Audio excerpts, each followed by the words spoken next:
There are men whose power you can see. They stand at podiums, sign their names to laws, command armies that march in daylight, and leave behind monuments with their names carved into the stone. Their decisions are recorded, debated, voted on, and remembered. We know what they did because they did it in front of us. And then there is the other kind of power, the kind that never asks for a vote, the kind that moves governments without a single headline, ends careers without a fingerprint, and decides the fate of entire nations in rooms that do not officially exist. This is the power that does not want to be seen, because being seen is the one thing that could destroy it. For most of the 20th century, one man understood that second kind of power better than almost anyone alive. He did not shout, he did not threaten. He wore wire-rimmed glasses and tweed jackets, smoked a pipe, and spoke in the calm, unhurried voice of a family lawyer explaining a will. Presidents trusted him.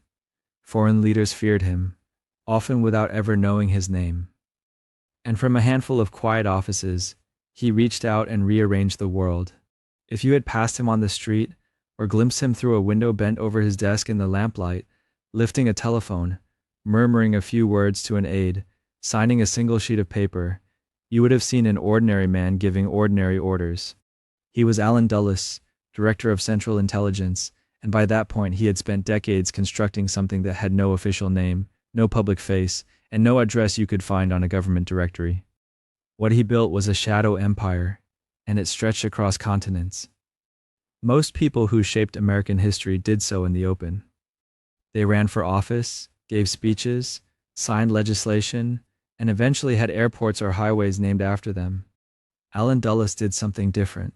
He worked in the spaces between official decisions, in the gaps where elected governments preferred not to look too closely. He built networks of agents and assets, cultivated relationships with foreign politicians and corporate executives, authorized operations that would never appear in any public budget, and when things went wrong, he made sure the paper trail dissolved before it reached anyone who mattered. The result was a form of American power that operated in parallel to the visible government, sometimes supporting it, sometimes steering it, and occasionally running so far ahead of it that elected officials were left discovering what had been done in their name only after the consequences had already landed. Understanding Dulles matters for reasons that go well beyond the details of one man's life. His methods did not retire when he did. The architecture he built, the institutional habits he established, the doctrine of plausible deniability he refined into something approaching an art form, all of it survived him and became embedded in the way American foreign policy actually functions. When you read about covert operations conducted without congressional knowledge, or intelligence agencies coordinating with private financial networks, or governments quietly toppled in countries whose populations never voted for a regime change, you're reading about a world that Allen Dulles helped design. He did not invent every piece of it, but he assembled the pieces into something durable and gave it legitimacy by making it work. His story moves through several distinct arenas, each one expanding the reach of what he was building. There is the wartime chapter, set largely in Bern, Switzerland, where a young American operative ran one of the most productive espionage operations in the entire conflict, gathering intelligence from inside Nazi Germany while officially serving as a diplomat and unofficially doing something far more consequential. That experience convinced Dulles that intelligence, properly handled, could change the outcome of history, and he spent the rest of his career acting on that conviction. Then there is the institutional chapter, the long years during which he transformed the Central Intelligence Agency from a bureaucratic experiment into something with genuine global reach. He hired the people he wanted, built the culture he believed in, and pushed the agency's mandate into territory that its original architects had never clearly authorized. Coups followed. In Iran in 1953, a democratically elected prime minister was removed from power through a CIA operation that Dulles helped orchestrate. In Guatemala the following year, an elected government was dismantled and replaced with a military regime more favorable to American corporate interests. These were not accidents or improvisations. They were the shadow empire functioning as designed. Further out still, Dulles oversaw operations that pushed into even darker territory, assassination plots against foreign leaders, propaganda campaigns aimed at populations both abroad and at home, relationships with organized crime figures that would have destroyed any visible public official who had attempted something similar. He survived all of it for years because he operated where accountability rarely reached. Which brings us to the question that sits underneath everything else in this story. Was Allen Dulles defending the United States? Or was he building something that the United States was never supposed to have? The answer is not simple, and anyone who offers a simple version of it is probably selling something. Dulles genuinely believed in the threat posed by Soviet expansionism. He was not wrong that the Cold War involved real dangers requiring serious responses, but believing in a threat does not automatically justify every method used to counter it, and the methods Dulles normalized unaccountable power, covert action as routine policy, the quiet removal of governments that inconvenienced American interests, created their own dangers that were slower to appear and harder to trace back to their source. That is the arc this story follows: a man of immense capability and deeply embedded belief, constructing a machine that he was certain the moment required, and leaving behind a question that American democracy is still trying to answer about what kind of power a free society can afford to keep in the shadows. Allen Dulles did not arrive at power by climbing toward it from a distance. He was born into it, surrounded by it from his first years, and educated in the assumption that men of his background were naturally suited to shape the world's affairs. That kind of confidence does not come from ambition alone. It comes from an environment that treats influence as something inherited rather than earned, and the environment that produced Allen Dulles was about as thoroughly constructed for that purpose as any in American life. He was born in 1893, in Watertown, New York, the grandson of John Watson Foster, who had served as Secretary of State under President Benjamin Harrison. His uncle by marriage was Robert Lansing, who would later hold the same office under Woodrow Wilson. These were not distant ancestors invoked at family gatherings to lend an air of respectability. These were living presences, men whose careers unfolded in real time around the young Allen Dulles, men who sat across dinner tables and explained the world in terms of what Washington wanted, what foreign governments were doing, and how quiet arrangements between the right people could accomplish what public policy could not. By the time Dulles was old enough to form serious opinions about the world, he had already absorbed a curriculum that most Americans never had access to at all. The family belonged to what historians sometimes call the Protestant establishment, that interlocking web of elite families, prestigious universities, Wall Street law firms, and Episcopal or Presbyterian churches that effectively governed the upper reaches of American public life from the late 19th century well into the 20th.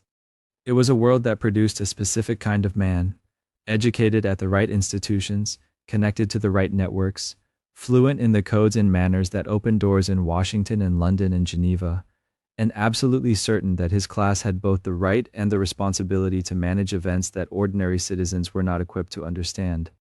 Allen Dulles absorbed all of this completely and naturally, the way children absorb language. It never occurred to him to question whether power of this kind required a different kind of justification, because everyone around him agreed that it did not. His brother John Foster Dulles was 5 years older, and in many respects the more visibly prominent figure in the early decades of their shared careers. John Foster became one of the most powerful lawyers in the country, a senior partner at Sullivan and Cromwell, the New York firm that represented a remarkable proportion of the largest American and international corporations doing business abroad in the early 20th century. The firm had clients with interests in Germany, Latin America, the Middle East, and Asia, and those client relationships were themselves a form of foreign policy conducted outside any official channel.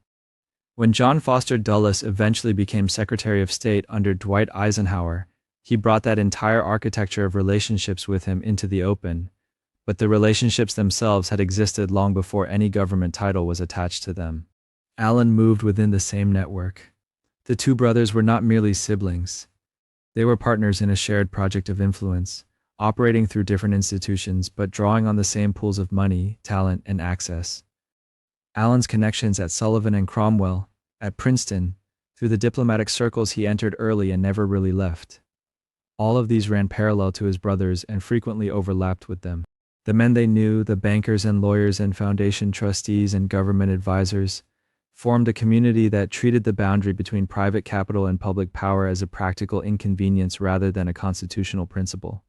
Decisions about foreign countries were made in offices on Park Avenue and in clubs off Fifth Avenue, and they were then implemented, when implementation was required, through government agencies that these same men staffed and in many cases created. What this produced in Allen Dulles was something harder to name than simple ambition. He operated with the fluid ease of someone who had never experienced the friction that most people encounter when they try to enter powerful institutions from the outside. He did not need to prove himself to the establishment because he was the establishment, and that certainty gave him a particular kind of freedom.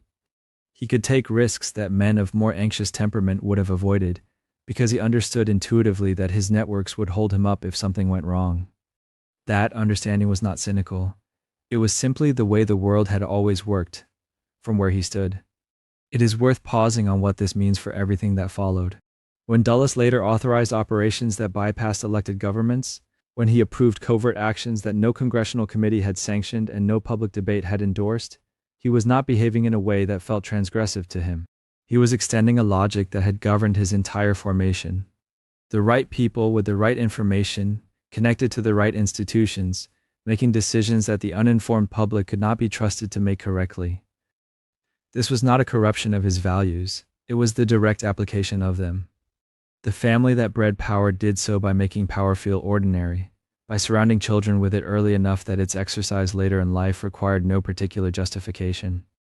Allen Dulles grew up in a world where the line between government and private influence was a formality at best, where American interests abroad were managed by men who moved between law firms and embassies and intelligence posts, as if all three were rooms in the same building. He would spend his career making that arrangement permanent, giving it institutional form, and defending it against anyone who suggested that a democracy might need to look more carefully at what was being done in its name. He was 20 years old when he received his first serious taste of what diplomacy actually meant in practice, not the version taught in classrooms, but the version conducted in real rooms between real men, who understood that what was said publicly bore almost no relationship to what was decided privately. The posting was small. His family connections had opened a door at the State Department, and in 1916 he found himself assigned to Vienna, then to Bern, carrying out the routines of a junior diplomat in the years when Europe was tearing itself apart in ways that no established framework had been designed to manage. What he saw in those early assignments would shape every habit of mind he ever developed. Vienna in the final years of the Habsburg Empire was an education in collapse delivered at close range. The Austro-Hungarian apparatus was enormous, ancient, and deeply convinced of its own permanence, which made its deterioration all the more instructive for anyone paying careful attention. Dulles was paying careful attention. He watched an imperial structure that had organized Central European life for centuries begin to crack under pressures it had never anticipated, and he absorbed a lesson that stayed with him for the rest of his career. Formal institutions, no matter how old or how powerful, were always more fragile than they appeared from the outside. The men who understood this were useful. The men who did not were eventually surprised by history, and surprise was never a position Dulles intended to occupy. The war itself accelerated everything. The collapse of old orders that had taken generations to build happened within months, and the world that emerged from 1918 was not a restored version of the one that had gone in. The Russian Revolution had produced a new kind of threat that existing diplomatic categories could barely describe. The German Empire had vanished. The Austro-Hungarian Empire had vanished. The Ottoman Empire was disintegrating in ways that would produce consequences for generations.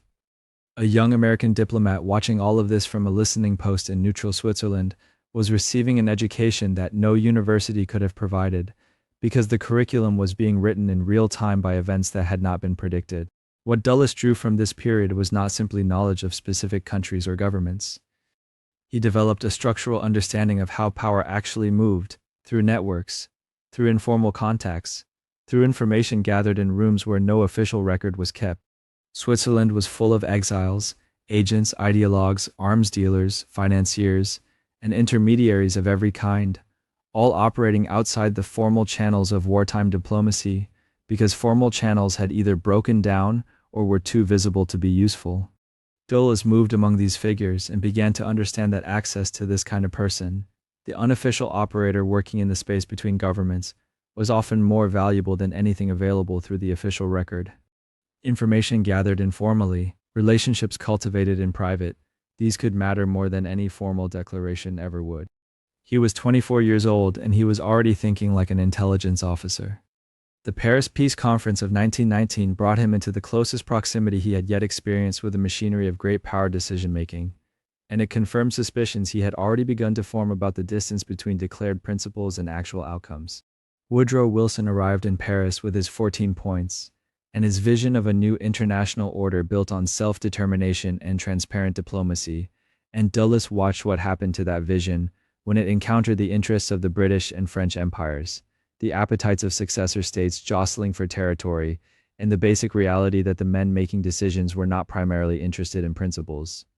They were interested in results, in borders that protected their interests, in arrangements that extended their influence, and in settlements that their domestic constituencies could be persuaded to accept. Dulles did not emerge from Paris as a cynic. Exactly. But he emerged with a permanent skepticism about idealism as an operational framework. Wilson believed that making the right argument in public would produce the right outcome in policy. Paris demonstrated as clearly as any single event could that the right argument delivered publicly was frequently defeated by the wrong arrangement concluded privately. The men who shaped the actual terms of the treaty were not working from speeches. They were working from back-channel conversations, from private assurances exchanged between delegations, from the kind of lateral communication between elites that never appeared in official summaries. Dulles watched all of this and concluded that the informal apparatus was the real apparatus. Everything else was performance, useful for managing public opinion, but not the mechanism through which consequential decisions were actually made. His role at the conference was junior, but he was present and he was observant, and the connections he made there extended his network into European diplomatic circles in ways that would prove useful for decades. He met men who would later run foreign ministries and central banks and intelligence services. He encountered the financial dimension of post-war settlement directly, seeing how reparations debates and debt negotiations involved the same Wall Street and City of London institutions that his own family networks were connected to. The boundary between financial interest and political outcome was, in Paris, essentially invisible, and Dulles filed that observation away, along with everything else. What he was developing through all of this was a comfort with operating in the space between official structures and informal influence that most diplomats never fully achieved. The official diplomat works through recognized channels, presents credentials, observes protocol, accepts that his authority derives from his government's formal authorization. Dulles understood all of that and could perform it perfectly when performance was required. But he was simultaneously developing a parallel practice, cultivating sources outside official channels, gathering information that official channels would never produce, building relationships whose value lay precisely in their unofficial character. This was not understood as duplicity, it was understood as effectiveness. The man who only operated officially was limited by what officials were willing to say. The man who could move between worlds had access to what was actually happening. By the time his early diplomatic assignments were behind him, Alan Dulles had internalized a way of understanding power that would govern everything he did afterward.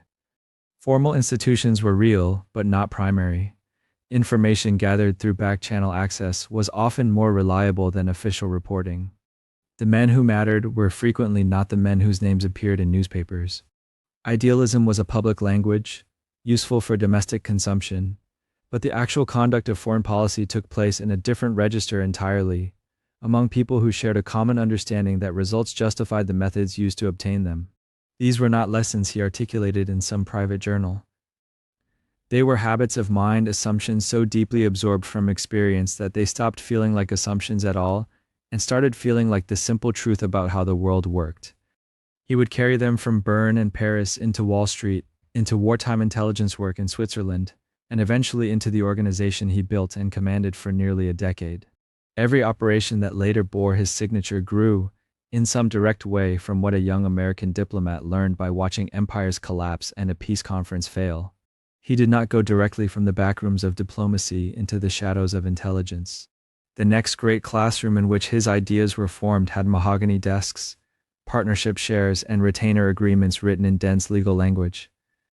When Alan Dulles left government service after the First World War and joined the Wall Street law firm of Sullivan and Cromwell, he was not abandoning foreign affairs.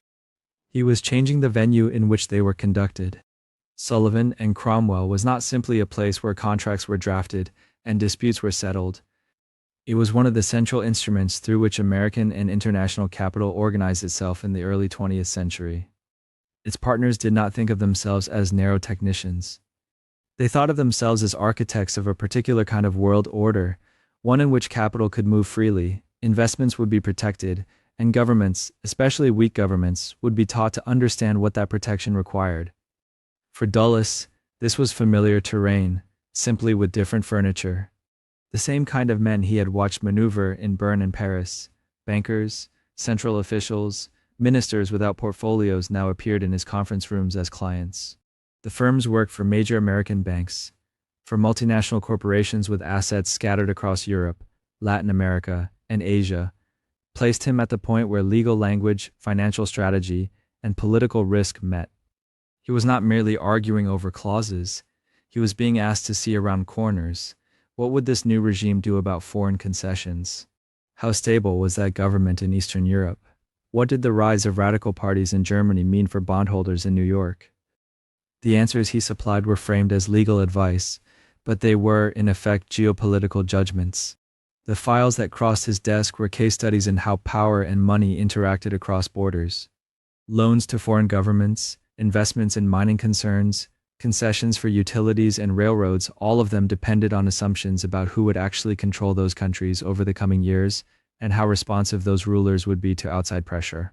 Dulles's earlier lesson, that the men who mattered were often not the ones with official titles, translated neatly.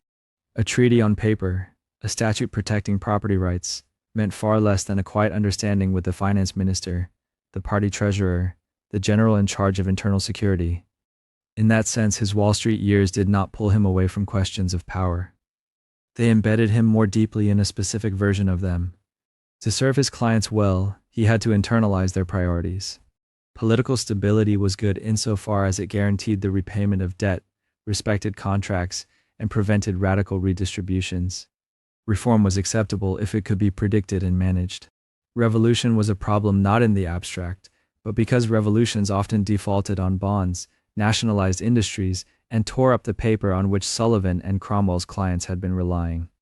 The boundary between what was good for American national power and what was good for the firms he represented was, in this environment, aggressively blurred. American banks lending to Germany or to Latin American regimes did not see themselves as operating purely private ventures. They thought of their work as part of a broader civilizing project, drawing countries into a financial order anchored in New York and London. When a foreign government threatened to impose controls, alter terms, or open itself to left-wing parties promising expropriation, the reaction within this circle was not simply commercial anxiety. It was treated as a strategic threat, something that endangered a fragile but desirable world system. Dulles absorbed that framework so completely that it ceased to feel like a perspective and came to seem like common sense. When he traveled to Europe as a lawyer, called to advise on corporate reorganizations or sovereign debt negotiations, he did not move through those cities as a tourist. He moved as a member of an international fraternity of bankers, lawyers, industrialists, and senior officials who all understood the same grammar of interest. In Berlin, in Paris, in Geneva, and The Hague, he met men running steel combines, chemical cartels, shipping lines, and insurance pools, as well as the bureaucrats and ministers who worked with them. These relationships did not disappear when the meetings ended. They formed a network that reached across borders and would later become one of his most valuable assets as an intelligence chief. The interwar years were a period in which European elites were trying to manage both the aftershocks of the First World War and the growing pressures of radical politics from the left and the right. Dulles encountered conservative industrialists alarmed by labor militancy and the spread of communism, financiers anxious about reparations and currency crises, and politicians who privately admitted that their parliamentary systems were brittle. When he listened to them describe their fears and their preferred solutions, he heard echoes of his clients' priorities back in New York. Order was necessary. Property had to be protected. Movements that threatened either could not simply be argued with. They might, if necessary, have to be crushed. Critics later argued that this period did more than shape his contact list. It fixed his categories. Foreign governments, in his mind, were often sorted not by their constitutional forms but by their relationship to international capital and to domestic communist parties. A regime that respected contracts, kept radicals out of power, and was willing to align itself with Western financial institutions could be tolerated, even if it was authoritarian. A government that allowed redistribution, nationalization, or independent labor movements to gain ground, even if it was democratically elected, began to look unstable, vulnerable, and potentially illegitimate. From the vantage point of later decades, historians and journalists would point to specific decisions Sullivan and Cromwell made in the 1920s and 1930s, advising German industry, arranging bond issues, defending American corporate holdings in politically volatile countries, and asked to what extent Dulles' subsequent intelligence judgments were colored by those experiences. When he later evaluated whether a foreign leader was acceptable or dangerous, how much of his instinctive reaction had been trained, quietly, by the years he spent watching balance sheets and bond spreads move in response to elections, strikes, or cabinet reshuffles. To his defenders, this background equipped him with a realistic understanding of how fragile foreign governments could be and how intimately economic structures were tied to security. To his critics, it embedded a bias so deep he no longer recognized it as such, the assumption that the security of private American investments abroad and the security of the United States itself were essentially the same thing. From that premise, the step toward endorsing covert interventions to protect those interests was smaller than it might appear. What matters is that this Wall Street chapter was not a detour. It was a central stage in the making of Allen Dulles. It gave him a set of relationships that stretched from corporate boardrooms to central banks, from foreign ministries to industrial cartels. It reinforced his comfort operating in the zone where official government policy, private financial interest, and informal understandings met and overlapped. When he eventually returned to Bern during the Second World War as an intelligence officer, and later when he built the Central Intelligence Agency into an instrument of unofficial American power, he brought with him not only the habits of a diplomat, but the reflexes of a Wall Street lawyer whose clients had taught him which kinds of political change were tolerable and which had to be stopped. When war returned to Europe, the world that had trained Allen Dulles, diplomatic salons, conference tables, and Wall Street boardrooms suddenly seemed too exposed for the kind of work he believed would now be required. The official mechanisms of foreign policy were constrained by neutrality laws, domestic politics, and public declarations. The United States needed a way to operate in between and around those constraints. In 1942, when William Wild Bill Donovan began assembling the Office of Strategic Services, the experimental intelligence service that would operate alongside the Army and the State Department, Dulles was an obvious recruit. Formally, he was brought in as a part-time consultant, someone who could help connect Donovan's new organization to the world of European contacts and international business. Informally, he was being invited into a domain that suited his temperament, a space where deniability was an asset, where power worked through intermediaries, and where official titles mattered less than access.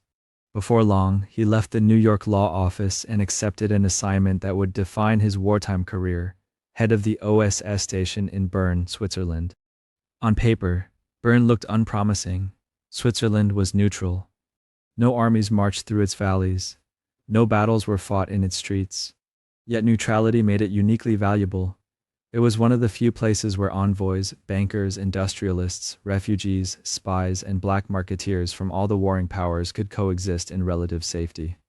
Legations from Germany, Italy, Britain, the United States, and the Soviet Union all maintained a presence. So did the representatives of occupied countries and the officials of the Red Cross, the Vatican, and myriad humanitarian agencies.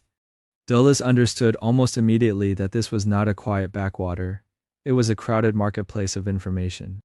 From his small office in Bern, he set about turning that marketplace into an asset. The methods he used were an extension of habits he had developed in diplomacy and on Wall Street, now sharpened by wartime urgency. He sought out intermediaries, lawyers, businessmen, journalists, priests, who moved between worlds and could introduce him to people who could not be seen speaking directly to an American agent.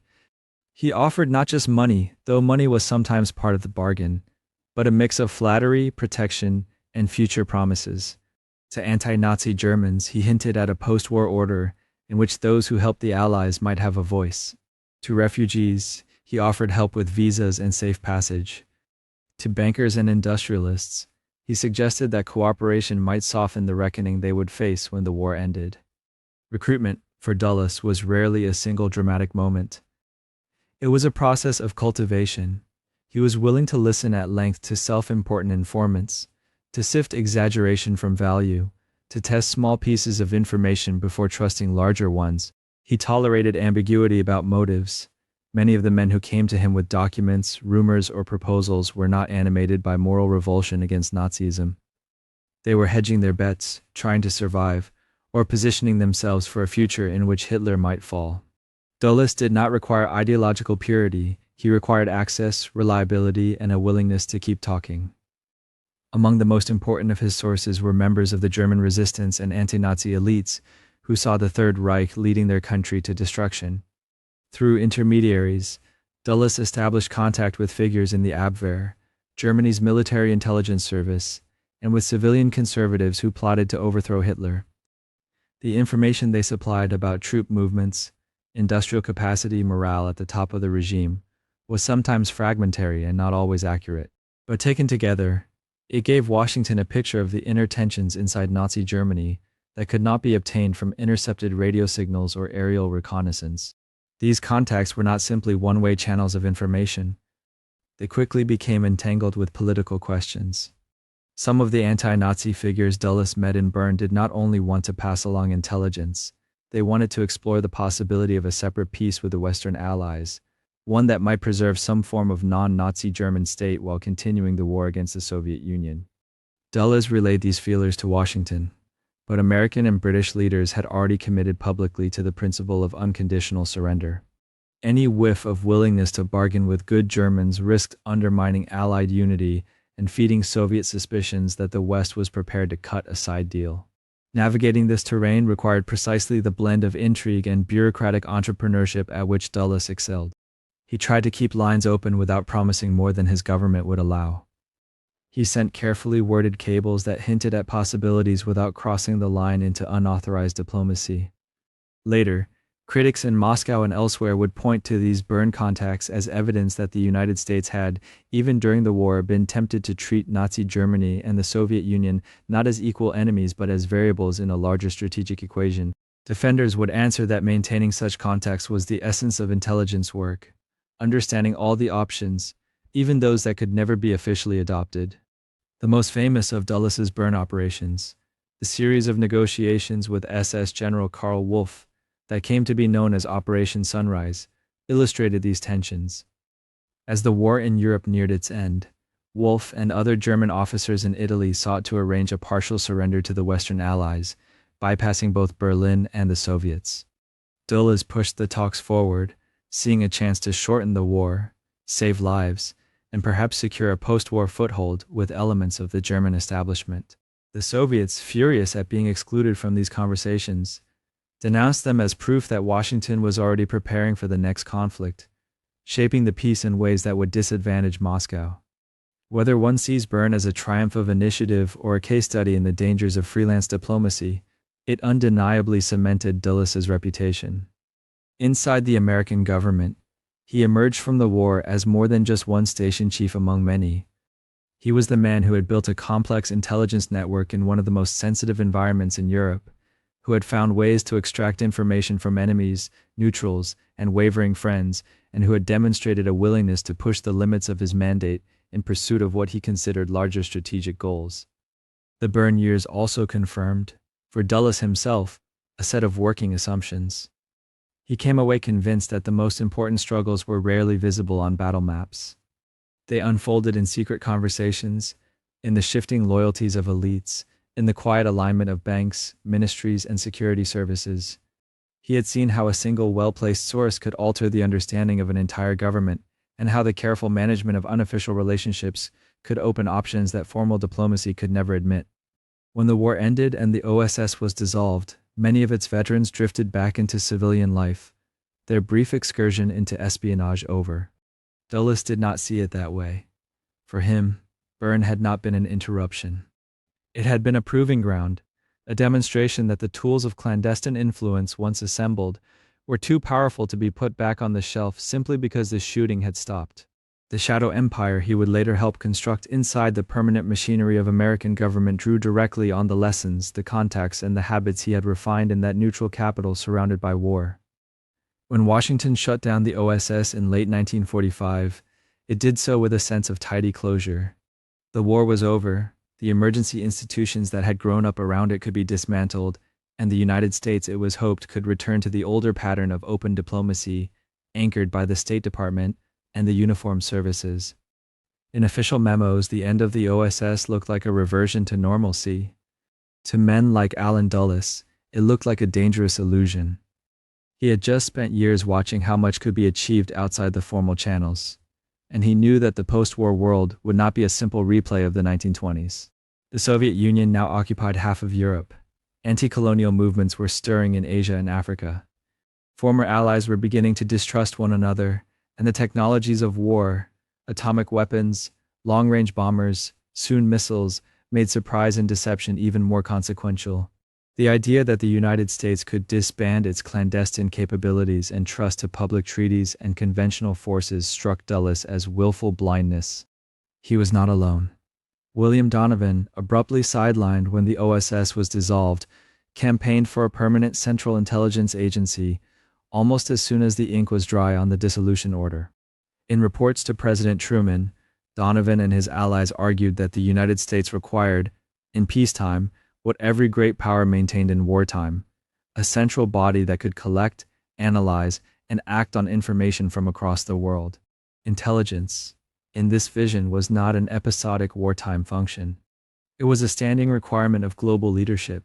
Dulles, back in New York and formally returned to private law practice, joined the argument from the outside.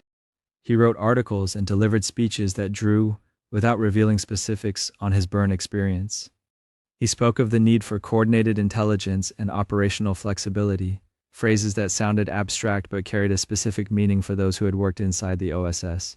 Coordination meant the ability to pull streams of information from diplomats, soldiers, businessmen, and refugees into a single picture. Flexibility meant the ability not only to understand events, but to shape them, quietly, before they reached the stage of open crisis. The early confrontations of the Cold War, Soviet pressure on Iran and Turkey, the Berlin crisis, the communist victory in China, gave his case political force. Each episode seemed to catch Washington by surprise. Each was quickly interpreted through a single lens. An aggressive, expansionist Soviet Union was probing for weakness wherever it could find it. In that atmosphere, the argument for a permanent peacetime intelligence apparatus gained traction. It was not presented simply as a tool of knowledge, but as a shield and a lever, a way to detect and counter moves by Moscow before they crystallized into fate's accomplice. Out of this climate came the National Security Act of 1947 and, with it, the Central Intelligence Agency.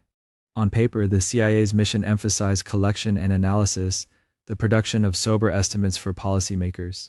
But the same law, and later directives, also authorized functions and duties related to intelligence affecting the national security that could be assigned by the National Security Council. Those vague words opened an institutional space that men like Dulles immediately recognized. Within that ambiguity lay the authority for covert action. The logic that drove this expansion was as much political as strategic. Elected officials found the promise of secret instruments appealing. In a world haunted by Soviet espionage scares, nuclear anxiety, and fears of communist subversion, secrecy signals seriousness. Speed was a selling point. Covert operations could be launched faster than treaties could be negotiated or armies deployed. And deniability offered an escape hatch. If something went wrong, if a plot failed, a front group was exposed, a proxy force committed atrocities, leaders could, in theory, distance themselves, preserve public credibility, and avoid direct confrontation with Moscow. This was the environment into which Dulles stepped when he was brought into the fledgling CIA's orbit as a consultant and then as a senior figure. He saw, more clearly than many of his civilian overseers, how the new national security state could be used to institutionalize the kind of work he had improvised in Bern. The National Security Council could now issue findings that blessed secret programs. Appropriations could be tucked into classified budgets. Liaison relationships with friendly intelligence services could be woven into regular practice, rather than patched together in wartime haste. At the same time, the definition of intelligence itself was expanding. Traditional espionage, stealing documents, recruiting agents, breaking codes remained central, but it no longer seemed sufficient. The spread of communist parties in Western Europe, the fragility of governments in Italy, Greece, and elsewhere, and the emergence of decolonization struggles suggested to Dulles and his peers that the most decisive contests would be political, not military. That meant funding newspapers and unions, influencing elections, nurturing opposition movements, pressuring or shoring up regimes, and, when necessary, helping to remove leaders whose alignment threatened American objectives. Dulles was one of the figures who pushed the CIA firmly in this direction of political warfare. He argued that the Cold War would be decided not only at summits, but in parliaments, ministries, and barracks across the developing world. In that view, every unstable government was a battlefield, every leadership struggle a potential front. His wartime lessons about cultivating elites and leveraging informal networks translated neatly into this new environment. Where others saw sovereign states, he tended to see fluid arrangements of factions, interests, and pressures that could be nudged from the shadows. The broader architecture of the post-war national security state reinforced these instincts. The creation of the National Security Council, the unification of the armed services under a single Secretary of Defense, the rise of permanent defense industries, and research establishments, all of it pointed toward a government organized for continuous global engagement. Intelligence became one of the central pillars of that system, not a temporary adjunct. Dulles found himself perfectly placed at the junction of these trends. A lawyer diplomat turned spy who believed that the real work of power was done in secret, and who now had an institution designed to make that belief a permanent feature of American governance. As fears of Soviet power grew, with each atomic test, each new alliance, each revolution interpreted as a Kremlin project, the political cost of questioning that system rose. Secrecy, speed, and deniability were not just operational preferences, they became selling points for nervous legislators and presidents under pressure to act without provoking open war. Within that logic, Allen Dulles's way of operating ceased to be an improvisation born of wartime necessity. It became, step by step, the template for an enduring, shadow arm of the American state, poised to move where official policy could not openly go. Allen Dulles did not simply join the CIA, he treated it as raw material. In the late 1940s, as the new agency stumbled through bureaucratic turf wars and public skepticism, he appeared first on the margins, chairing commissions, advising from the outside, critiquing its performance and language that mixed concern with opportunity. The CIA, he and his allies argued, was not yet living up to the promise implied by the National Security Act. It was too cautious, too fragmented, too beholden to traditional departments. In that diagnosis was the seed of his ascent.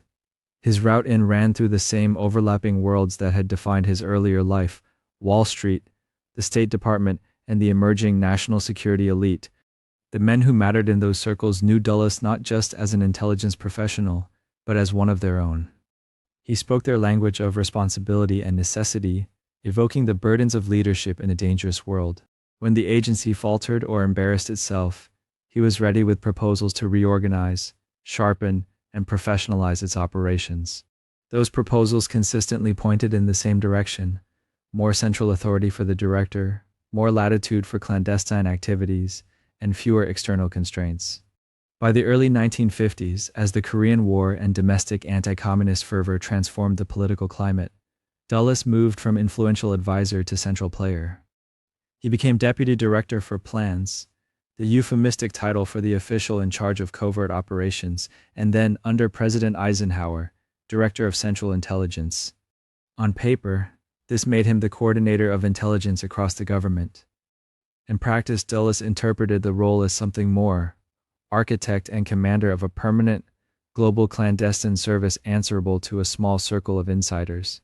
His management style reflected that ambition. Inside Langley, Dulles cultivated a sense of familial hierarchy rather than formal bureaucracy. He favored trusted lieutenants, often men with similar backgrounds in elite schools, law firms, and wartime intelligence, and empowered them to improvise. Detailed written rules were less important than shared understandings. If you were inside the circle, you were expected to know what needed to be done and to act accordingly. If you were outside it, you were kept in the dark. Access to Dulles himself, to his time and confidence, became a currency. Those informal bonds substituted for traditional accountability. Rather than relying on open hearings or transparent chains of command, Dulles leaned on elite trust networks, the assumption that those who had proven themselves in quiet service to the state and who shared a certain social pedigree would exercise discretion and judgment. He believed deeply that too much public scrutiny would cripple the very instruments needed to protect the public. The CIA, in his design, was to stand slightly apart from ordinary government, protected by secrecy and by the shared sensibilities of its leadership class. This approach aligned neatly with the appetites of presidents and senior officials who wanted results without spectacle. Eisenhower, a former general, understood the cost of open war and was attracted to the promise of quieter, cheaper interventions. Dulles presented the CIA as the ideal tool for such a strategy, nimble where the military was ponderous, deniable where diplomacy was exposed. National Security Council meetings became the space where this bargain was formalized. The White House would authorize broad objectives: containment, influence, resistance to Soviet penetration, and Dulles's organization would translate those objectives into specific secret actions. Under his leadership, covert action moved from the margins to the center of the agency's identity. The original vision of the CIA as a primarily analytical body, producing sober estimates for policymakers, did not disappear, but it was overshadowed. The glamour, the rapid promotion, the director's personal attention tended to flow toward the operational side. Young officers learned quickly where the energy and prestige lay. Running an influence campaign, cultivating foreign leaders, or managing a front organization in some distant capital seemed more decisive than drafting another national intelligence estimate. Internally, this emphasis reshaped the culture. Dulles encouraged a mindset of confident improvisation. He valued officers who could size up a fluid situation abroad, an election, a coup rumor, a labor strike, and devise ways to steer it without waiting for detailed instructions. Mistakes were tolerated if they arose from boldness in pursuit of approved goals. Excessive caution, on the other hand, could sideline a career. The message was clear. The world was a battlefield of politics and perception, and it was better to act and adjust than to hesitate. Secrecy became more than an operational necessity. It was a kind of organizational ethos. Compartmentalization limited who knew what, even inside the agency. Code names and cutouts insulated operations from routine oversight. Only a handful of senior officials, often across multiple agencies, could see the full picture of what the CIA was doing at any given moment. This opacity made external supervision exceedingly difficult. Congressional committees received carefully curated briefings. The public saw almost nothing. Within that darkness, Dulles and his team enjoyed a freedom of maneuver rare in a democratic system. The relationship with the rest of the government reflected this imbalance. Cabinet departments might propose policies, and the president might articulate doctrines, but the CIA, under Dulles's hand, handled the messy underside of implementation. If a foreign leader leaned toward neutralism, if a political movement threatened established alignments, policymakers could express concern and then look to Dulles to do something, without demanding or even wanting exhaustive details. He, in turn, reassured them that steps were being taken, that the situation was under control, that American interests were being quietly defended. Over time, this pattern hardened into structure. Budget lines were buried in classified annexes. Liaison relationships with foreign services became fixtures of the diplomatic landscape. The director's personal visits to the White House, more conversational than formal, turned into a parallel channel of decision-making. Through these practices, Allen Dulles imprinted his preferences on the institution he led. The CIA was to be bold rather than timid, secretive rather than transparent, closely tied to elite networks at home and abroad, and central to the prosecution of the Cold War, even when official policy spoke in more cautious tones.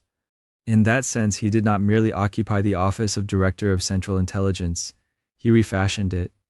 The United States gained, under his stewardship, not just an intelligence service that collected and analyzed information, but a standing apparatus for covert intervention whose norms and habits mirrored the instincts of the man at its helm.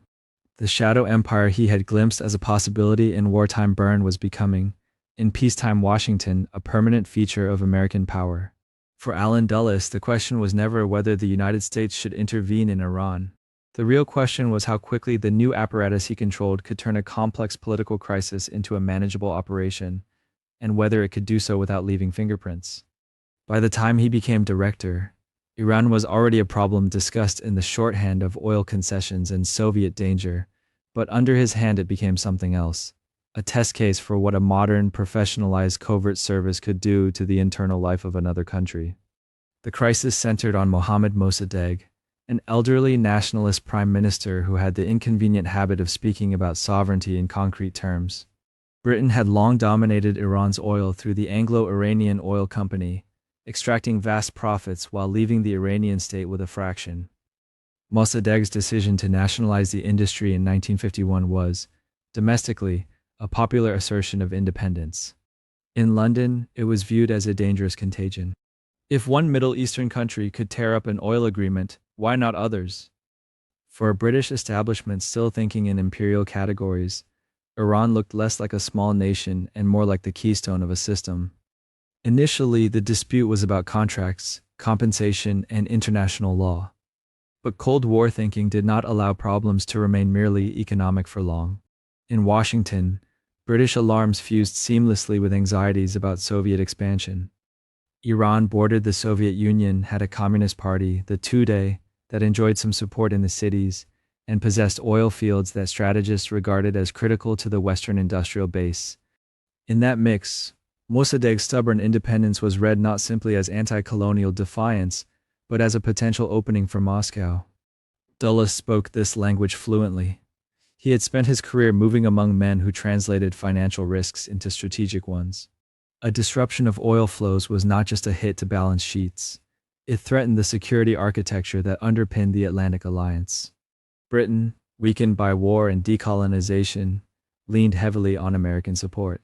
To preserve that alliance and its shared stakes, the argument ran, Washington had to help London secure a favorable outcome in Tehran. At the same time, U.S. officials wanted to prove that they, unlike their exhausted ally, could still shape events decisively. The CIA, under Dulles and his brother John Foster at State, offered a vehicle. The British had already begun trying to subvert Mossadegh through their own intelligence services, but had been hamstrung by his decision to expel many of their operatives. They needed American access and resources. Dulles, who viewed the agency as an instrument for precisely such contingencies, was receptive. The problem was presented in familiar terms: a wavering, emotional leader, flirting with neutralism, undermining Western economic interests, and unable to control radical forces on his left. The solution, similarly familiar, was to replace him with someone reliable, while avoiding the appearance of a neo-colonial imposition. What emerged was an operation that combined multiple tools into a single, coherent script. CIA officers working with British counterparts began by cultivating Iranian politicians, clerics, and media owners who opposed Mossadegh. Money flowed through intermediaries to newspaper editors who printed stories portraying the prime minister as unstable, corrupt, or secretly in league with communists. Rumors were seeded in bazaars and coffee houses. The goal was to weaken his image not only among elites, but within the urban crowds that had once rallied to his defense. Political manipulation accompanied this information war. Parliamentarians were bribed or pressured to shift loyalties. Royalist figures around the young Shah, Mohammad Reza Pahlavi, were encouraged to see themselves as the nucleus of a restored orderly regime. Draft decrees were prepared in advance, giving the appearance of legal authority to what was, in essence, a forced removal. The coup plot, codenamed TP Ajax on the American side, wove together palace intrigue with street-level agitation. The street component was crucial. CIA paid organizers, recruited thugs, toughs, and paid demonstrators to flood Tehran at key moments, posing as both supporters and opponents of Mossadegh to generate chaos and the impression of a country spinning out of control. Clashes were staged, slogans shouted, property damaged. Radio stations and newspapers amplified the sense of crisis. When military units loyal to royalist officers moved, they did so into an environment already primed to accept the narrative that order had to be restored, and that the Shah, not the elected prime minister, was the embodiment of that order. Dulles did not draft every leaflet or choose every street corner, but his role in shaping and approving the operation was fundamental. He pressed his case at the National Security Council, framed the stakes for Eisenhower, and assured skeptical officials that the risk was manageable. Within the CIA, he empowered officers who believed in bold action and was generous with both money and political backing. The operation's design reflected his broader philosophy: combine psychological operations, local elites, and deniable force into a single lever capable of moving an entire government. When the coup succeeded in August 1953, after an initial failure and a moment of uncertainty that briefly unsettled Washington, it looked, from the vantage point of the White House in Langley, like a vindication. Mossadegh was arrested. The Shah returned from his brief exile and consolidated his rule, and Western access to Iranian oil was restored under a new consortium that gave American companies a significant share. There were no U.S. troops in the streets, no formal declaration of intervention, and no immediate costs in American lives. It was, by the metrics Dulles valued, an elegant solution. Inside the CIA, Iran quickly became a story told with a certain pride. Officers who had worked on TP Ajax rose in influence. Memoranda and informal conversations pointed to the operation as evidence that covert action could deliver strategic results at relatively low cost. The logic hardened. Where a leader threatened Western economic interests or seemed vulnerable to leftist challenge, a combination of propaganda, political fixing, and orchestrated unrest might remove him. The coup model was not yet a formal doctrine, but it functioned as one. The long-term consequences, however, ran in a different register. In Iran, the strengthened monarchy evolved into an increasingly autocratic regime, backed by a repressive security service that cooperated closely with the CIA. Opposition movements were driven underground or radicalized. For many Iranians, especially younger nationalists and religious activists, the 1953 coup became a foundational grievance, proof that Western talk of democracy was a veneer over deeper commitments to control and resource extraction. When revolution came in 1979, its leaders invoked 1953 as a wound that had never healed. For the United States, the blowback was both strategic and moral. The immediate success of TP Ajax encouraged a pattern of interventions that assumed local politics could be engineered from afar, that complex societies would behave according to the scripts devised in secret offices. Iran appeared to show that this was possible. Dulles embraced that lesson and carried it forward, making the coup less an isolated episode than a defining proof of concept, that the shadow empire he was building could quietly and decisively reorder another nation's fate. The costs of that confidence would accumulate over decades, often far from the conference rooms where the first operation had been approved. In the months after Iran, Allen Dulles did not have to wait long for a new test of his method. This time the stage was not an oil kingdom on the edge of the Soviet Union, but a small mountainous country in Central America whose main export was fruit. Yet for the men around Dulles, Guatemala in the early 1950s raised the same basic question. What happened when a government tried to redefine its relationship to foreign capital and local power? Jacobo Arbenz, the Guatemalan president elected in 1950, did not look like the caricatures that would soon be drawn of him. He was a former military officer, not a communist firebrand, and he spoke the language of gradual legal reform. His flagship policy, Decree 900, aimed to break the grip of a small landowning elite by redistributing uncultivated estates to landless peasants. For a country where a tiny fraction of the population owned most of the arable land, it was a dramatic shift, but also one carried out through legislation, compensation, and courts. On paper, this was domestic social policy. In practice, it cut directly into the interests of one of the most powerful U.S. corporations in the region, the United Fruit Company. United Fruit owned vast tracts of Guatemalan land, much of it left idle for future use or speculative advantage. When Arbenz's government expropriated some of this unused land, it offered compensation based on the low valuations the company itself had declared for tax purposes. United Fruit protested that this was confiscation in disguise, and it did not limit its appeals to Guatemalan institutions. It went to Washington. Dulles did not approach Guatemala as a neutral arbiter. He and his brother had long-standing ties to the world United Fruit inhabited. The law firm Sullivan and Cromwell, where Allen had been a partner, had represented the company. John Foster Dulles had helped negotiate some of its key arrangements in Central America. Boardrooms, law offices, and diplomatic posts formed overlapping circles. When United Fruit executives described Arbenz as a man under communist influence whose land reform threatened hemispheric stability, they were speaking a language already familiar to the brothers. Cold War logic supplied the frame. Guatemala had a small communist party whose members held positions in unions and advised parts of the government. Arbenz accepted their support as part of a broader coalition and allowed them legal participation. For the Dulles brothers, this was not evidence of pluralism but a warning sign. In cables reports and White House meetings, Guatemala was recast as a beachhead for Soviet penetration into the Western Hemisphere. The fact that Moscow showed limited interest and had little ability to project power there was brushed aside. What mattered was that a government in our backyard was challenging a major U.S. corporation and talking about sovereignty in ways that echoed other nationalist leaders. The result was another operation, Pebia Sincus. Once again, Dulles authorized a plan that relied less on brute force and more on manipulating perception. The CIA did not build a large invading army.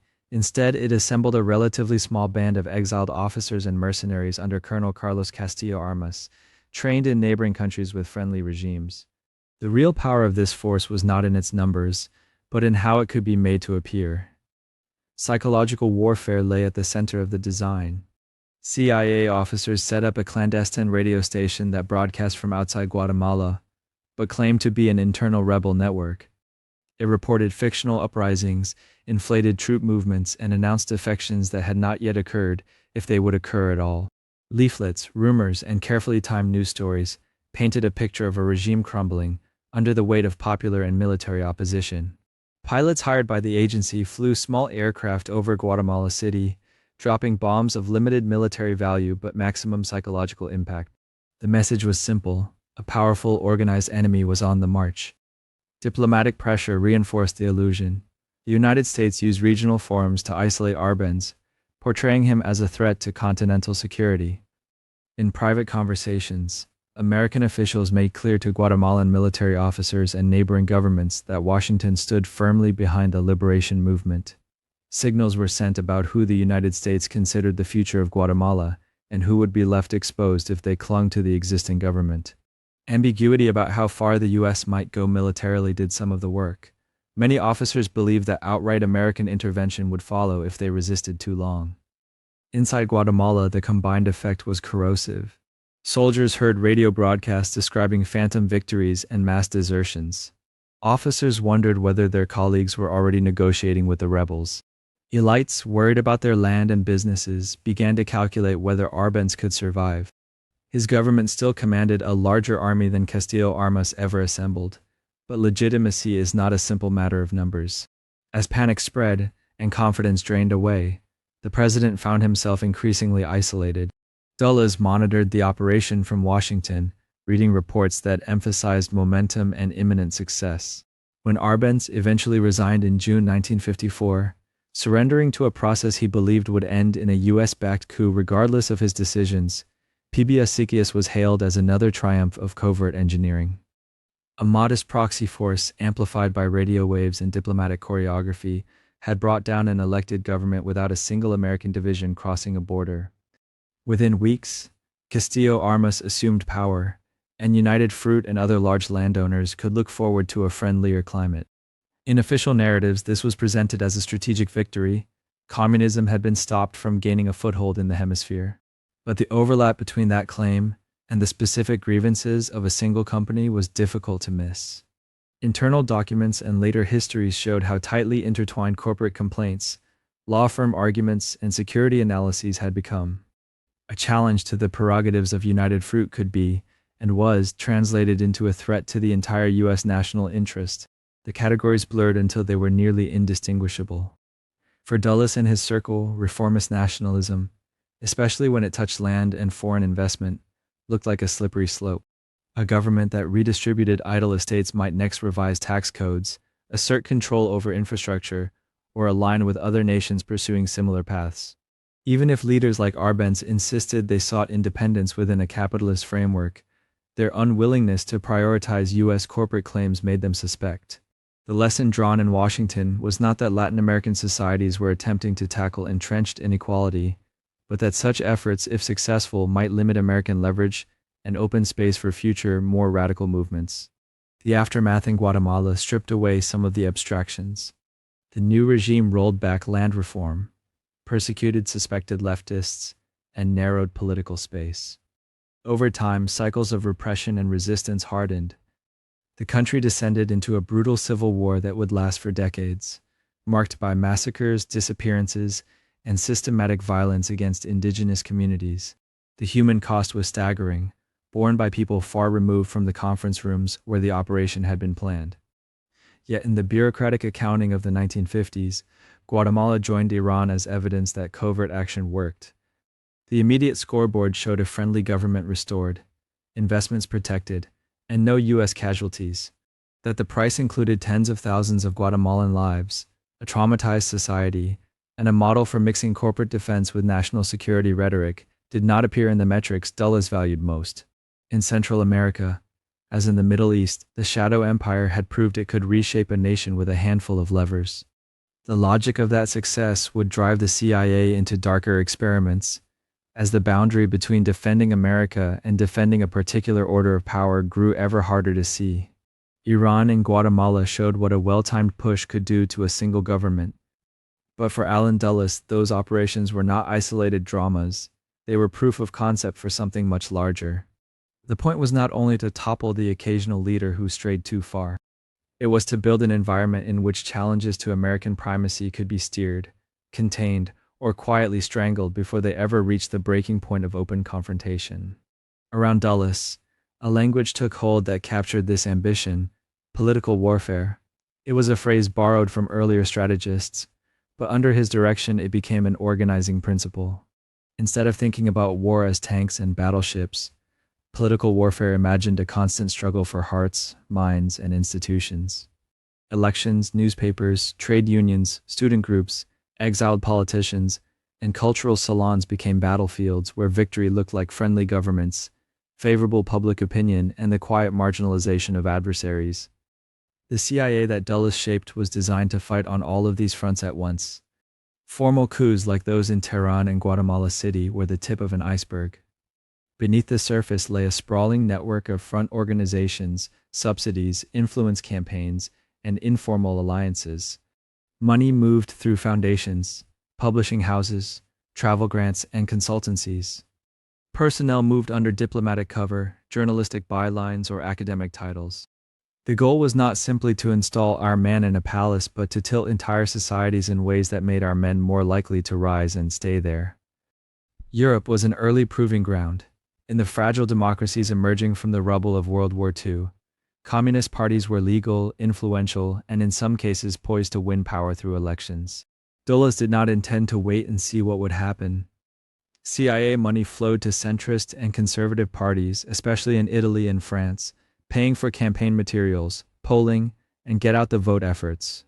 Friendly politicians received quiet support, troublesome ones found themselves targeted by leaks, rumors, or the strategic withholding of help. Labor was another arena. European trade unions were powerful actors that could shape wages, working conditions, and, through strikes, national politics. Communist-aligned unions had deep roots in industrial centers. Under Dulles, the CIA funded rival, non-communist labor federations, sometimes down to the level of strike funds and local organizers' salaries. American labor officials, some aware of the source of the money and some not, became intermediaries in a campaign to pull working-class politics away from the left. To outside observers, this might look like organic competition between unions. Inside agency files, it was logged as a series of operations. The reach extended far beyond Europe. In Asia, as colonial empires crumbled and new states emerged, the CIA courted anti-communist politicians, editors, student leaders, and military officers. Grants sent promising figures to conferences and universities abroad, where they met Americans who could later vouch for them. Quiet subsidies kept certain newspapers afloat and others vulnerable. In the Middle East, where nationalism, oil, and Cold War rivalry intersected, the agency cultivated monarchs and ministers, but also tribal leaders, clerics, and up-and-coming officers who might someday matter. Dulles understood that exiles and émigrés were valuable tools. People who had fled communist regimes or nationalist revolutions could be organized into committees, leagues, and liberation fronts that spoke the language of freedom while channeling U.S. policy goals. These groups wrote manifestos, lobbied international organizations, and published newspapers aimed at their homelands. Some were genuine expressions of diaspora politics. Others were trimmed and steered by CIA officers who decided which voices deserved amplification and which did not. Cultural life became another front line. Under Dulles, the agency quietly bankrolled magazines, conferences, and arts festivals that showcased writers, artists, and intellectuals seen as alternatives to both Soviet propaganda and domestic radicalism. Prestigious journals published essays critiquing communist ideology, celebrating individual freedom, or defending a certain version of Western civilization. Many of the contributors had no idea that their platform was underwritten by intelligence budgets. They thought they were participating in the normal give and take of intellectual life. That was precisely the point. Media influence was not limited to high culture. In many countries, the CIA subsidized or outright created newspapers and radio stations that pushed pro-Western editorial lines. It paid journalists for stories, provided background that conveniently aligned with American interests, and fed scoops designed to discredit unfriendly leaders. In some cases, as in Guatemala, clandestine radio broadcasts posed as domestic voices, claiming to speak from within a country while actually transmitting from safe havens abroad. The aim was to make certain narratives feel inevitable and others risky to repeat. Foreign security services and bureaucracies were also targets. Dulles's CIA offered training, equipment, and intelligence sharing to police and intelligence agencies around the world. These relationships created channels through which American priorities could be communicated and enforced. Officers who rose through the ranks with U.S. assistance often carried a sense of debt or ideological alignment. Over time, internal opponents of their regimes, whether communists, nationalists, or simply dissenters, found themselves under the gaze of security structures subtly reshaped by outside guidance. All of this rested on a simple strategic belief: if you could mold the political and social environment early enough, you might never need to send soldiers. Political warfare, in Dulles's conception, was preemptive.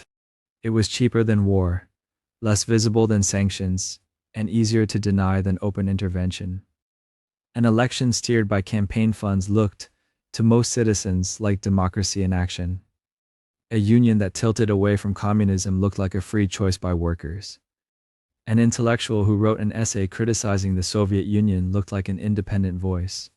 Rarely did the invisible scaffolding of influence show through. But the very invisibility of these operations raised uncomfortable questions. If money from Langley kept a newspaper alive, how free was its editorial line? If a grassroots student movement depended on secret subsidies, did its members really choose their leaders? If international conferences quietly screened out thinkers deemed too radical or too sympathetic to socialism, what did that mean for the vaunted marketplace of ideas? For Dulles and many of his contemporaries, the moral calculus seemed straightforward. They believed the Soviet Union engaged in its own forms of subversion, backed its own parties and unions, and flooded the world with propaganda.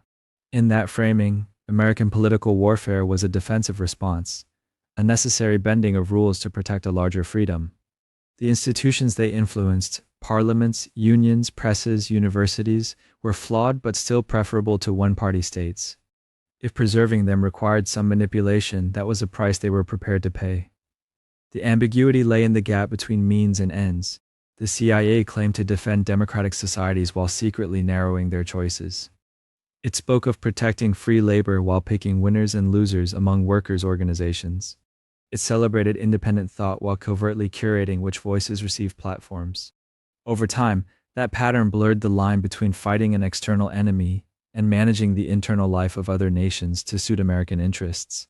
By the late 1950s, the successes of this model were written into agency briefings and presidential memos. Governments tilted away from the left. Unions weakened their communist wings. Cultural debates leaned in directions friendlier to Washington. To the people inside this system, the pattern proved that political warfare worked. To those on the receiving end, it often felt like something harder to name. Not occupation in the old sense, but a quiet colonization of choice itself, a shadow empire reaching into the very spaces that were supposed to belong to citizens alone. Once political warfare became normalized, the boundary between influence and destruction began to blur. If it was acceptable to tilt elections, bankroll newspapers, and undermine unions in the name of security, why stop there when a particular leader refused to bend? Within the world that Allen Dulles helped build, sabotage, paramilitary action, and ultimately assassination did not arrive as shocking departures. They slid into place as logical next steps. Inside the agency, this shift often started with small escalations. A propaganda campaign that failed to sway a government might be followed by efforts to stir up protests, then to arm dissidents, then to support a coup plot. Each rung on the ladder could be explained as a response to the frustrations of the previous one. When even coups seemed too risky or infeasible, the question became harder to avoid. If a single person was seen as the obstacle, why not remove the person? The language used to discuss these possibilities was rarely so blunt. Memos spoke of neutralizing or eliminating problems.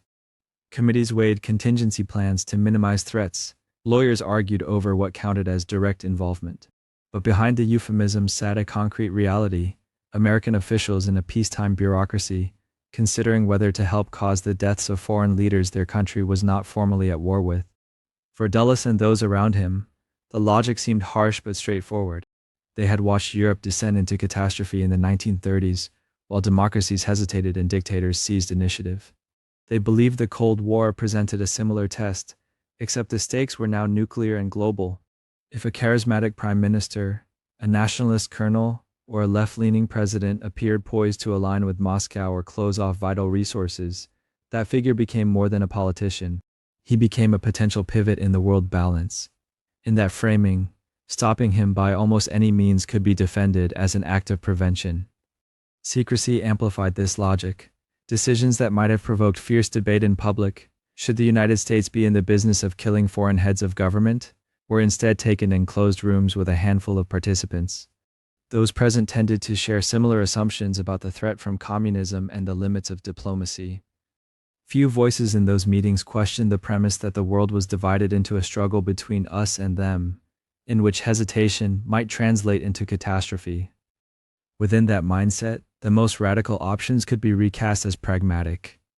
A plan to sabotage a leader's car or poison his food could be weighed not against the ordinary laws of peacetime politics, but against counterfactuals: the imagined civil wars not fought, the invented dictatorships not installed, the hypothetical Soviet bases not built if one man were quietly removed. It was a form of accounting in which the visible violence of an assassination was set against invisible disasters that officials convinced themselves they were averting. This way of thinking depended heavily on deniability. The president might express a general desire to do something about an inconvenient leader. Subordinates would translate that desire into options. Lawyers would craft phrases that kept orders vague. Planners would work through cutouts, intermediaries, criminal networks, foreign intelligence services, so that if something went wrong, ordinary lines of command would appear clean. Each layer insulated the next, allowing participants to feel that final responsibility lay somewhere else. In practice, this diffusion of responsibility made accountability almost impossible.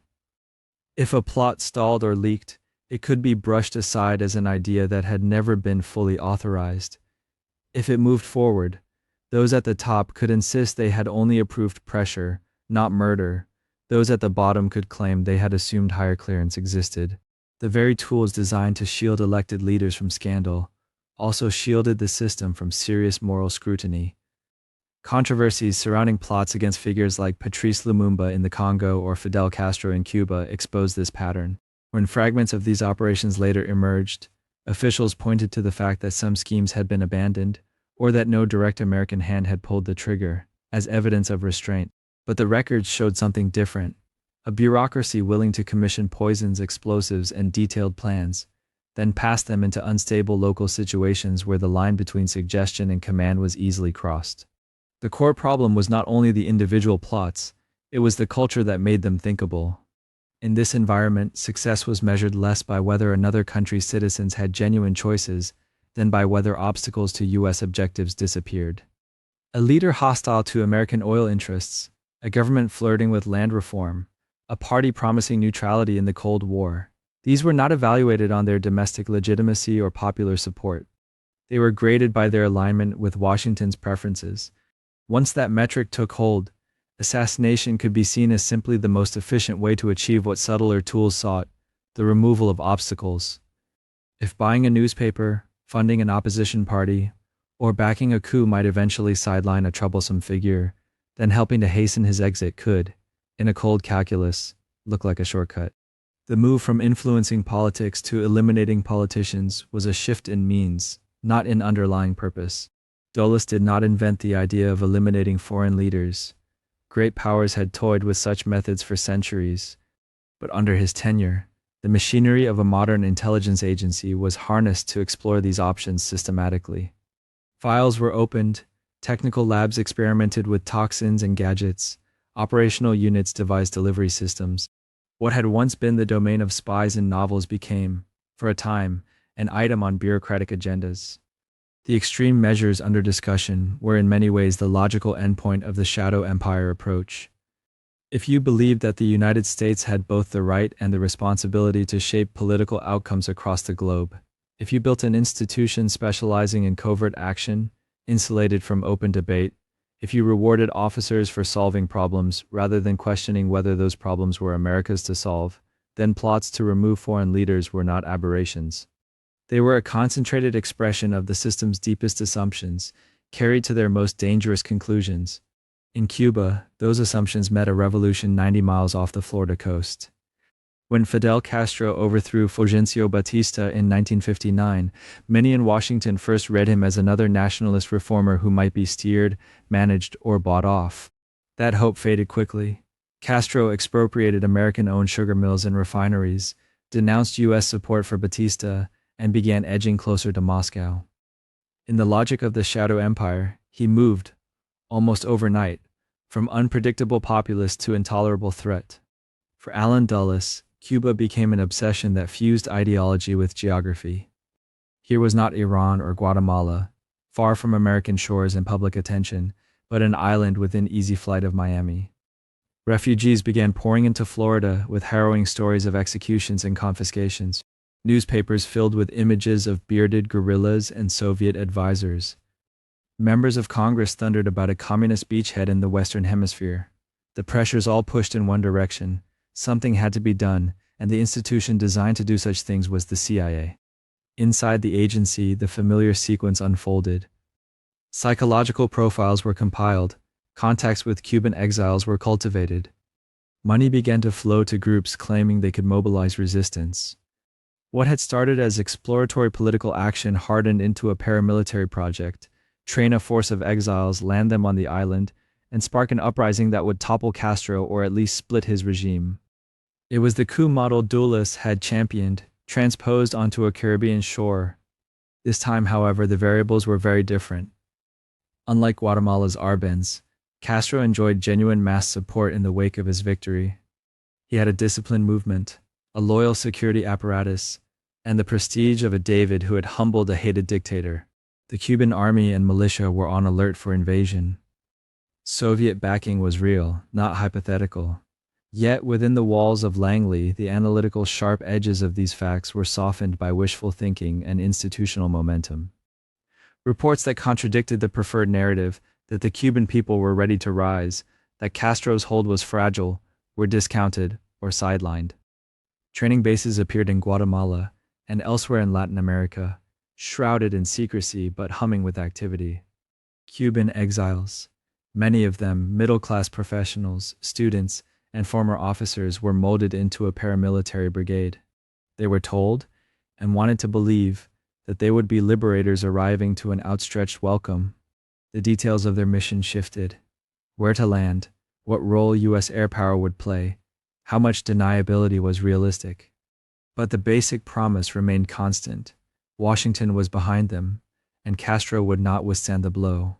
Dulles's role in this process was not merely administrative. He became a salesman inside the U.S. government for the idea that the operation could succeed at tolerable risk. His long record of victories in the shadows, real, embellished, and imagined, gave his assurances weight. Colleagues had learned to treat his confidence as a kind of expertise. If Dulles believed Cuban morale was brittle, that Castro's forces would crumble or defect, that the international outcry could be contained, those beliefs shaped the planning more than bleak intelligence estimates did. As the Eisenhower administration ended and John F. Kennedy prepared to take office, the operation slid across the transition like a heavy file no one wanted to shelve. For a young president elected on promises of vigor and toughness, the prospect of undoing a hostile regime so close to home was seductive. At the same time, Kennedy was acutely sensitive to public opinion and international law. He recoiled at the idea of an open American invasion. He insisted on limits, no overt U.S. combat troops, strict deniability, and carefully controlled use of American aircraft. Those constraints clashed with the culture Dulles had cultivated at the CIA. In his world, presidents expressed broad intent and left the mechanics and the necessary escalations to the professionals. If things went well, leaders could claim success.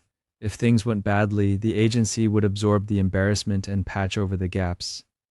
Under that unwritten code, Operational plans were presented in ways that emphasized their flexibility and minimized the likelihood that a president would have to choose between failure and visible intervention. In the run-up to the Bay of Pigs, this pattern took on a dangerous shape.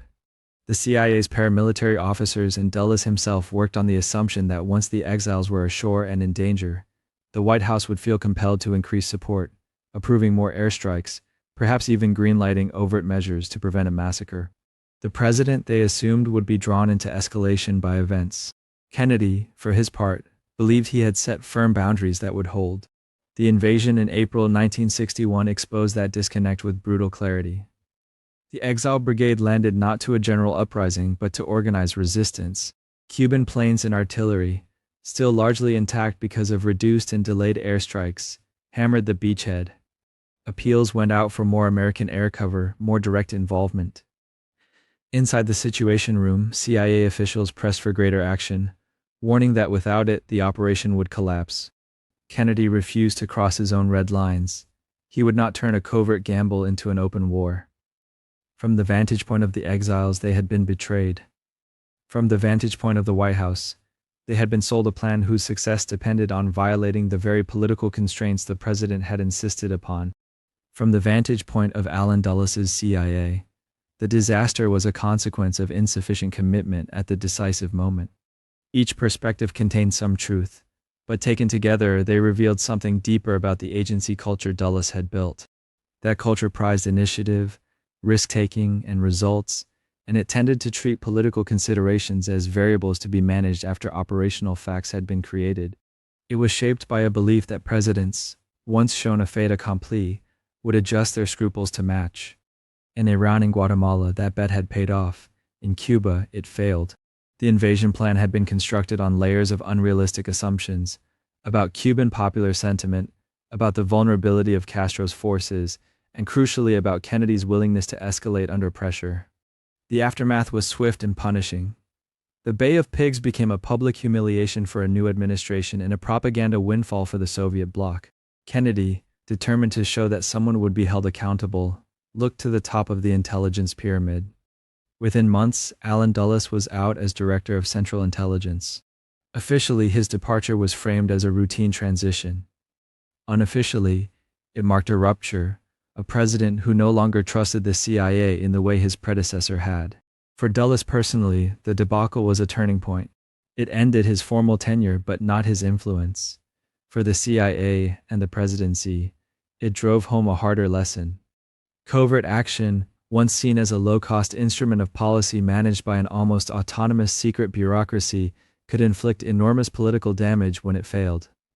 The assurance that the shadow empire could solve problems offstage without binding the hands of elected leaders was punctured on a Cuban beach. What had looked in earlier years like daring ingenuity now appeared as overreach steeped in its own mythology. Allen Dulles left the CIA with polite ceremony and hard feelings just beneath the surface.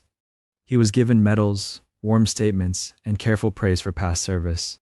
The Bay of Pigs was not dwelled upon in public. The message was that a long and honorable career had run its course, that it was time for fresh leadership. In Washington, this is how exiles are often staged, not as defeats, but as dignified exits. Yet anyone who understood how power actually worked in mid-century America knew that Dulles was not really gone. He had spent decades weaving himself into the fabric of the national security establishment, the legal and financial elite, the editorial boards and think tanks that framed the terms of debate. Being removed from a formal position did not erase the habits of deference built up around him. Men who had once been his subordinates were now scattered across the Pentagon, the State Department, corporate boards, and academic institutions. They still took his calls, they still sought his views. Outside government, Dulles moved easily into the role of elder statesman. He wrote, lectured, and participated in private conferences where foreign policy and intelligence issues were discussed with the assumption that the public need only know so much. To journalists and opinion makers, he remained a prized source, urbane, well-connected, a man who could explain the mysterious world of espionage in reassuring tones. The same qualities that had once allowed him to persuade presidents now helped him shape how failures like the Bay of Pigs were remembered, and, just as importantly, how they were contained. That containment was not only about protecting his own reputation, it was about protecting the larger enterprise of covert action. Dulles understood that scandals, if left unmanaged, could lead to structural change, new oversight, new laws, new constraints. For someone who had devoted his career to expanding the reach and autonomy of the secret state, that was the deeper threat. In public, he accepted responsibility in the limited, abstract way that Washington rewards. In private, in conversations with allies and sympathetic audiences, he framed the disaster as an aberration, a product of political timidity rather than of the system he had built. The paradox of his post-CIA life is that his fall from office made him in some ways more useful to the establishment he had served. He could now speak from the outside while still being seen as an insider. He could reassure doubters that the intelligence community had learned from its mistakes without having to submit to the discipline of elections or hearings. He appeared at conferences, on panels, in the pages of respectable magazines, not as a disgraced bureaucrat, but as a man whose expertise was too valuable to waste. That standing was on display in 1963, when President Lyndon Johnson confronted a crisis deeper than any botched operation. John F. Kennedy had been assassinated in Dallas. The country was in shock. Questions proliferated about security, about enemies, about conspiracies. In that atmosphere, Johnson moved quickly to create a presidential commission that would produce an authoritative account of what had happened and calm the public mind. Among the men chosen to serve on that body, the Warren Commission, was Allen Dulles. On paper, the appointment made a certain bureaucratic sense. Dulles was perhaps the best-known intelligence professional in the country. He understood the workings of espionage services, both American and foreign. He could help the commission navigate classified material and evaluate claims about Soviet or Cuban involvement. To Johnson and his advisors, including some who had worked with Dulles for years, bringing him in signaled seriousness and continuity. The message was that the deep machinery of national security was engaged in solving the mystery, not hiding from it. But from another angle, his presence on the commission was extraordinary and deeply troubling. Here was the former head of the CIA, the man who had overseen coups, propaganda campaigns, and assassination plots, being placed at the center of an investigation into the murder of a sitting president. The agency he had shaped, and whose culture he still embodied, was itself a potential subject of scrutiny. What did it know about Lee Harvey Oswald? About his travels, his contacts, his politics? What had it told the White House? What had it withheld? By putting Dulles on the Warren Commission, Johnson ensured that one of the CIA's most committed guardians would be involved in deciding which questions were worth pressing and which lines of inquiry might be too dangerous to pursue fully. Dulles did not control the commission, but he was positioned to interpret intelligence procedures, explain away anomalies, and argue in his practiced plausible manner for the benign interpretation of gaps and contradictions. In a process where most of the evidence was filtered through classified channels, those interpretive moves mattered as much as any single fact. For critics then and later, this was not just a conflict of interest, it was a symbol. Dulles's presence suggested that even at a moment of maximal vulnerability, after the violent death of a president, the United States was unwilling to put its secret institutions entirely on the table. The man who embodied the post-war expansion of covert power was now helping to find the official truth about a trauma that many suspected had hidden dimensions.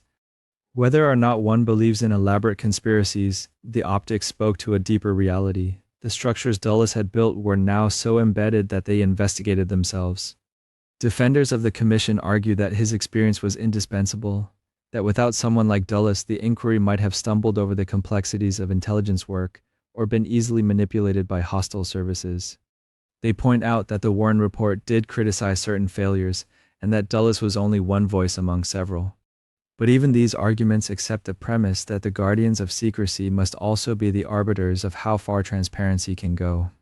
The same logic that had once justified covert action, trust the professionals, shield the public from dangerous knowledge, was quietly at work in the investigation of Kennedy's death.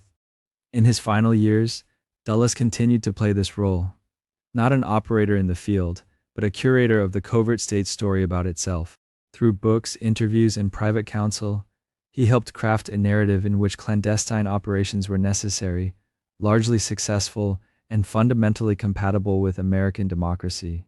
Failures were framed as technical missteps, not as warnings about concentrated, unaccountable power.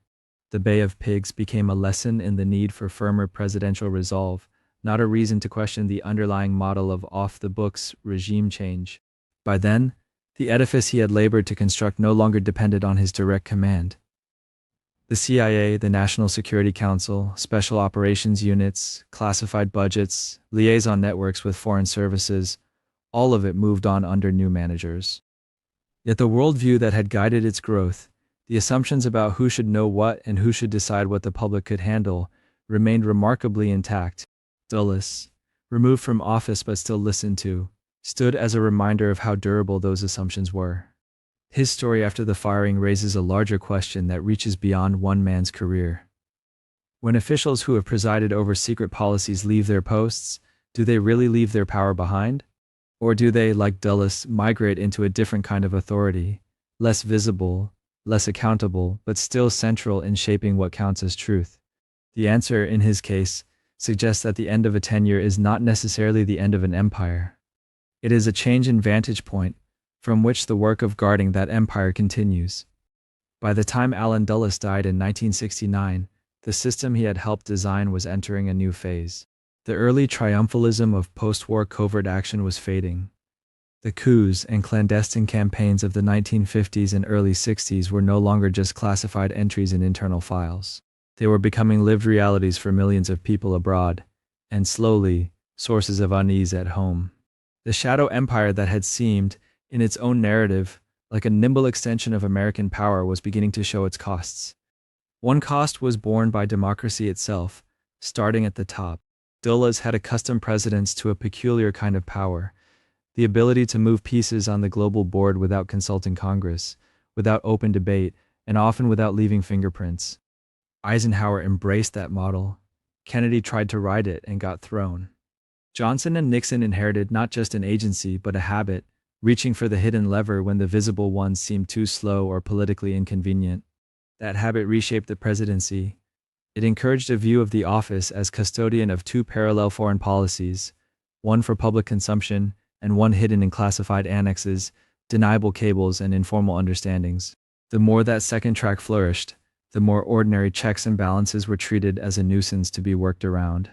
Intelligence briefings replaced hearings. Special findings replaced declarations. The constitutional architecture remained on paper, but in practice major decisions about war, peace, and regime change could be made in rooms whose occupants would never face voters. This did not just weaken oversight, it distorted policy. When presidents and their advisors could use secret tools, they were tempted to prefer short-term, low-visibility fixes over messy, long-term diplomacy. Why build fragile coalitions in public when you could undermine a government quietly? Why confront hard questions about allies' abuses when those allies were useful for covert purposes? Under Dulles's model, the immediate metric of success was whether an operation remained hidden and achieved its narrow goal, not whether it strengthened the broader legitimacy of American power. Abroad, those narrow goals came with a long memory. The governments toppled, the parties funded, the militaries trained in the shadows. These did not simply reset to neutral when the operation was over. They left behind exiles, bitter factions, radicalized opponents, and armed institutions that had learned they could override civilian rule with a nod from Washington. For the people living in those countries, plausible deniability was not an abstract doctrine. It was a pattern. Leaders vanishing, policies whiplashing, violence appearing without a clear author but with a recognizable flavor. That pattern bred distrust which outlived the specific operations. In capitals across Latin America, the Middle East, Africa, and Asia, political movements grew up assuming that American democracy was at best a mask. Public speeches about freedom and self-determination were heard against the background of coups, election manipulations, and covert funding. Even when the United States supported democratic transitions, many locals suspected a trick. The belief that Washington pulled strings behind the scenes became a default assumption, not a fringe theory. Anti-American backlash flowed from that assumption. It took many forms: nationalist leaders who built their careers on resisting U.S. interference, leftist and Islamist movements that defined themselves in opposition to perceived imperial arrogance, terrorist groups that cited past interventions as justification for future attacks. In some cases, the very forces cultivated in one decade as bulwarks against communism or instability became, A generation later, bitter enemies drawing on the grievances those policies had created. The short, clean wins of the covert playbook turned out to have very long, tangled tails. Secrecy, which Dulles treated as the essential lubricant of this machinery, carried its own delayed price. In the near term, it insulated policymakers from having to justify their choices. There were no floor debates on whether to arm this faction or overthrow that cabinet. Failures could be buried, rebranded, or attributed to bad luck. That lack of immediate scrutiny made it easier to repeat mistakes. It also meant that when facts finally surfaced through leaks, foreign archives, or the testimony of disillusioned participants, they arrived not as manageable revelations but as shocks. Those shocks accumulated. By the 1970s, stories that had once been whispered in foreign ministries or activist circles were breaking into the American mainstream: assassination plots, domestic surveillance, clandestine funding of journalists and unions, programs that blurred the line between foreign and domestic targets. The inquiries that followed, the Church Committee in the Senate, the Pike Committee in the House, the Rockefeller Commission, were, in a sense, the bill coming due for Dulles's era. The institutions he had expanded now found themselves hauled, reluctantly, into the light. The reforms that emerged from those scandals, congressional oversight committees, legal guidelines for covert action, executive orders banning assassinations, requirements for presidential findings, did not dismantle the shadow empire. They tried to fence it. Legislators and presidents negotiated over how much secrecy was compatible with Republican government. Intelligence officials argued that too much transparency would cripple their work. Civil libertarians warned that the structures of clandestine power were still too sturdy, their culture too insulated. Underlying those debates was a tension Dulles had helped institutionalize and never resolved. Could a liberal democracy sustain a vast, permanent apparatus of secret intervention without corroding its own foundations? His answer in practice had been yes, so long as responsible men were in charge and the public was shielded from unsettling knowledge. The controversies of the 1970s, and of later moments from Iran-Contra to warrantless surveillance, suggested that the problem was not only who sat in the director's chair, but what the chair itself represented. Strategically, the balance sheet is still contested. Defenders of Dulles's approach argue that his methods bought time in a dangerous era, blunted Soviet influence, and preserved a global order broadly favorable to the United States. They point to crises averted, alliances maintained, and the eventual collapse of the USSR as vindication. Critics counter that the same interventions planted the seeds of chronic instability, empowered authoritarian partners whose brutality discredited America's message, and taught citizens at home and abroad to doubt official narratives. Both views capture part of the truth. The more unsettling question is whether the gains and the damage can really be separated. The coups that shored up pro-Western regimes also delegitimized constitutional politics. The secret wars that contained one enemy fed the rise of others. The habit of bypassing public debate did not stay neatly confined to distant theaters. It seeped back into how Washington thought about its own citizens' right to know. Allen Dulles did not live to see the full unfolding of that inheritance. But the system he built ensured that presidents would always have a shadow option, a way to act without fully owning the consequences in public. The cost of that option, measured in mistrust, blowback, and a democracy that sometimes doubts its own reflection, are still being tallied. Whether the shadow empire ultimately strengthened the United States or hollowed it out from within remains less a closed judgment than an open, uncomfortable question, one that continues to surface whenever secret power collides with the demand for accountability. Allen Dulles matters now because the world he helped create never really went away. It just changed its vocabulary. We don't talk much about rollback or liberation committees anymore. We talk about targeted killings, intelligence authorities, cyber operations, influence campaigns. But the underlying premise that there exists, alongside the visible machinery of law and diplomacy, a more agile, less accountable sphere of action, remains intact. Dulles did not invent secret statecraft, but he made it routine, bureaucratic, and, in many circles, respectable. He also anchored that routine in a particular social ecosystem. The same overlapping networks that had shaped his own rise, elite schools, exclusive clubs, law firms, and banks that doubled as conduits of foreign influence, became pipelines into the national security establishment. In his heyday, The line from a Wall Street partnership or a prestigious foundation to a senior role in intelligence was short and well trodden. The assumption was that people from those worlds possessed not only technical skill but an instinctive sense of what counted as the national interest. That assumption has outlived its original cast of characters. Today's equivalents may be tech executives, hedge fund managers, consulting firms, and think tanks rather than white shoe law partners, but the logic is familiar. Private elites circulate in and out of government, shaping the menu of options before elected officials ever see it. When debates arise over surveillance powers, data collection, or information warfare, they unfold on terrain first cleared by Dulles' generation, where secrecy is default, disclosure is a concession, and the public is invited to judge outcomes without seeing methods. Dulles' record continues to shadow how we argue about intelligence and democracy. When revelations surface about covert operations, drone strikes, election meddling, or alliances with unsavory partners, defenders often echo his implicit creed: the world is too dangerous, the threats too subtle for full transparency. Critics reply with the other side of his legacy, that unexamined power tends toward abuse, that short-term tactical victories can erode the very norms and institutions they claim to protect. Each new controversy over torture, mass surveillance, or secret legal interpretations replays, in updated form, the unresolved questions of his era.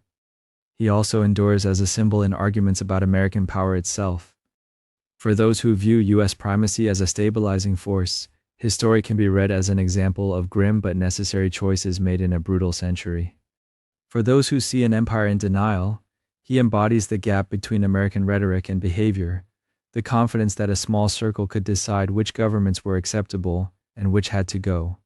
Even people who have never heard his name live in political cultures shaped by the after effects of his choices, from conspiracy theories that assume hidden hands everywhere to genuine grievances rooted in real interventions.